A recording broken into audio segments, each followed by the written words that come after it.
S, ಮಂಗಳೂರಿನ ವಿಚಾರಕ್ಕೆ ಬಂದ್ರೆ ಜೂನ್ ತನಕವೂ ಕೂಡ ಖಾಸಗಿ ಬಸ್ಗಳು ರಸ್ತೆಗೆ ಇಳಿಯೋದು ಡೌಟ್ ಎನ್ನುವಂತಹ ಮಾಹಿತಿ ಬರ್ತಾ ಇದೆ. ಯಾಕಂತ ಹೇಳಿದ್ರೆ ಖಾಸಗಿ ಬಸ್ ಮಾಲಕರ ಜೊತೆಗೆ ಸಾರಿಗೆ ಪ್ರಾಧಿಕಾರದ ಸಭೆ ನಡೆದಿದೆ. ಬಸ್ ಮಾಲಕರ ಸಂಘ ಮತ್ತು RTO ಅಧಿಕಾರಿಗಳು ಈ ಒಂದು ಸಭೆಯಲ್ಲಿ ಪಾಲ್ಗೊಂಡಿದ್ರು.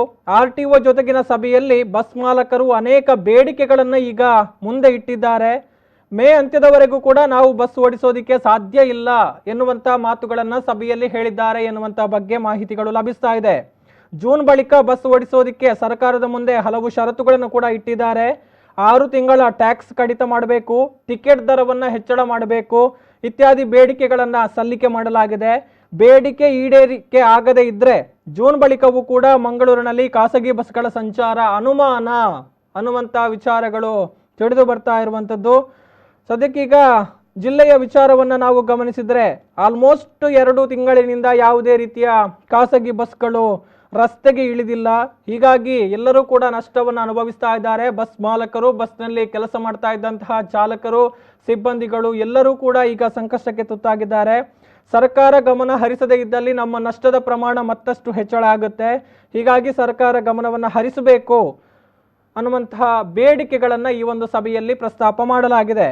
ಇನ್ನು ಮಂಗಳೂರಿನಲ್ಲಿ ಖಾಸಗಿ ಬಸ್ಗಳು ಸಂಚರಿಸದೇ ಇದ್ರೆ ಸಾರಿಗೆ ವ್ಯವಸ್ಥೆ ಸಂಪೂರ್ಣವಾಗಿ ಸ್ತಬ್ಧಗೊಳ್ಳುತ್ತೆ ಅನ್ನುವಂಥ ವಿಚಾರಗಳನ್ನು ಕೂಡ ನಾವು ಗಮನಿಸಬಹುದು. ಎಸ್, ಈ ಬಗ್ಗೆ ಮಾತನಾಡೋದಕ್ಕೆ ನಮ್ಮ ಜೊತೆಗೆ ದಕ್ಷಿಣ ಕನ್ನಡ ಜಿಲ್ಲಾ ಸಿಟಿ ಬಸ್ ಮಾಲಕರ ಸಂಘದ ಅಧ್ಯಕ್ಷರಾಗಿರುವಂತಹ ದಿಲ್ರಾಜ್ ಆಳ್ವ ಅವರು ನೇರ ಸಂಪರ್ಕದಲ್ಲಿದ್ದಾರೆ. ಸರ್ ನಮಸ್ತೆ. ನಮಸ್ತೆ. ನಮಸ್ತೆ. ಎಸ್, ಅಂದ್ರೆ ಮುಖ್ಯವಾಗಿ ತಮ್ಮದು ಕೂಡ ಅನೇಕ ಬೇಡಿಕೆಗಳಿತ್ತು ಈ ಒಂದು ಬಸ್ ಸಂಚಾರವನ್ನ ಮತ್ತೆ ಆರಂಭಿಸುವಂತ ನಿಟ್ಟಿನಲ್ಲಿ. ಸೊ ಇವತ್ತು ಸಭೆಯಾಗಿದೆ ಅನ್ನುವಂತ ಮಾಹಿತಿಗಳು. ಸೊ ಮುಖ್ಯವಾಗಿ ಸಭೆಯಲ್ಲಿ ಏನು ಚರ್ಚೆ ಆಯ್ತು ಅನ್ನುವಂಥದ್ದು ಸರ್? ಈಗ ಇವತ್ತು RTO ಅಧಿಕಾರಿಗಳು ನಮ್ಮ ಸಭೆ ಕರೆದಿದ್ರು. ನಮ್ಮ ದಕ್ಷಿಣ ಕನ್ನಡ ಬಸ್ ಮಾಲಕರ ಸಂಘ ಮತ್ತು ಕೇಂದ್ರ ಅಸೋಸಿಯೇಷನ್ ಅವರನ್ನು. ಇಲ್ಲಿ ನಮ್ದು ಪ್ರಮುಖವಾಗಿ 2 ಬೇಡಿಕೆಗಳಿತ್ತು. ಒಂದು ನಮ್ಮ ಪ್ರೈಸ್ ಹೈಕ್ ಮಾಡ್ಬೇಕಂತ ಹೇಳಿ, ಮತ್ತೆ ಇನ್ನೊಂದು ಟ್ಯಾಕ್ಸ್ ಅಲ್ಲಿ ಎಕ್ಸಾಮ್ಷನ್ ಮಾಡ್ಬೇಕು, 6 ತಿಂಗಳ ಎಕ್ಸಾಮ್ಷನ್ ಕೊಡ್ಬೇಕಂತ ಹೇಳಿ ನಮ್ಮ 2 ಪ್ರಮುಖವಾದ ಬೇಡಿಕೆಗಳಿದ್ವು.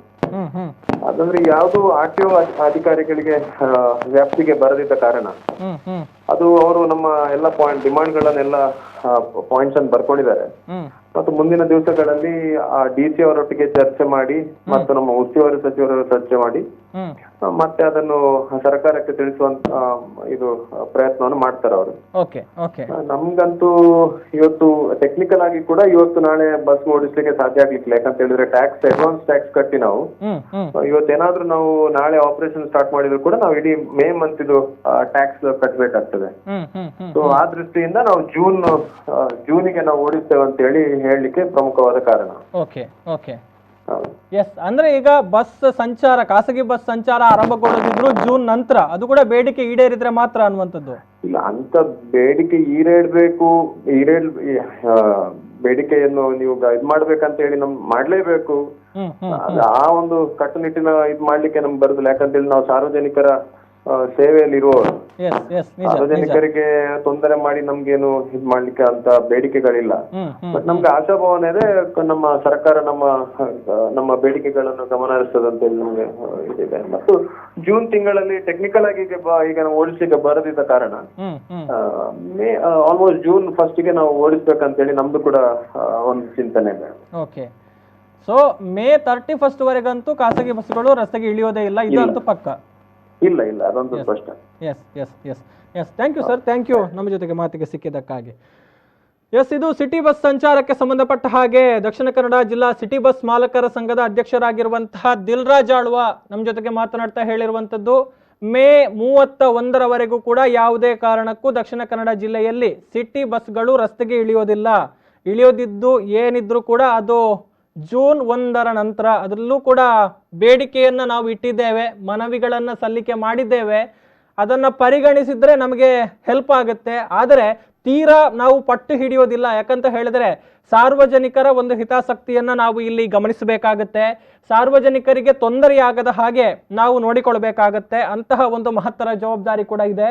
ಯಾಕೆ ಅಂತ ಹೇಳಿದ್ರೆ ಮಂಗಳೂರು ನಗರವನ್ನು ನಾವು ಪ್ರಮುಖವಾಗಿ ಗಮನಿಸಿದ್ರೆ ಕೇವಲ ಮಂಗಳೂರು ನಗರ ಅಂತಲ್ಲ, ಬಹುತೇಕ ದಕ್ಷಿಣ ಕನ್ನಡ ಜಿಲ್ಲೆಯ ಪ್ರದೇಶಗಳಲ್ಲಿ ಪ್ರಮುಖವಾಗಿ ಸಂಪರ್ಕಕ್ಕೆ ಅಥವಾ ಒಂದು ಪ್ರಮುಖವಾಗಿ ಸಾರಿಗೆಯ ವ್ಯವಸ್ಥೆ ಆಗಿರುವಂಥದ್ದು ಸಿಟಿ ಬಸ್ಗಳ ಮೂಲಕ ಅಥವಾ ಖಾಸಗಿ ಬಸ್ಗಳ ಮೂಲಕ.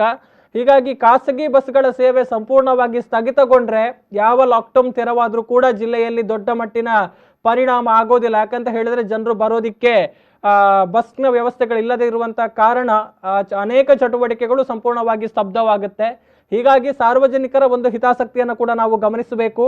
ಹೀಗಾಗಿ ಬೇಡಿಕೆಗಳನ್ನು ಇಟ್ಟಿದ್ದೇವೆ, ಅದನ್ನು ಸರ್ಕಾರ ಪರಿಗಣಿಸಿದರೆ ಖಂಡಿತವಾಗ್ಲೂ ನಮಗೆ ಸಹಾಯ ಆಗುತ್ತೆ. ಆದರೂ ಕೂಡ ಈಗ ಮೇ 31ರವರೆಗೆ ಟೆಕ್ನಿಕಲ್ ರೀಸನ್ಗಳಿಂದಾಗಿ ನಾವು ರಸ್ತೆಗೆ ಇಳಿಸೋದಿಲ್ಲ, ಇಳಿಸಿದ್ರು ಅದು ಕೂಡ ಜೂನ್ 1ರಿಂದ ಅನ್ನುವಂಥ ಮಾತುಗಳನ್ನು ಇಲ್ಲಿ ಅತ್ಯಂತ ಸ್ಪಷ್ಟವಾಗಿ ಹೇಳಿದ್ದಾರೆ.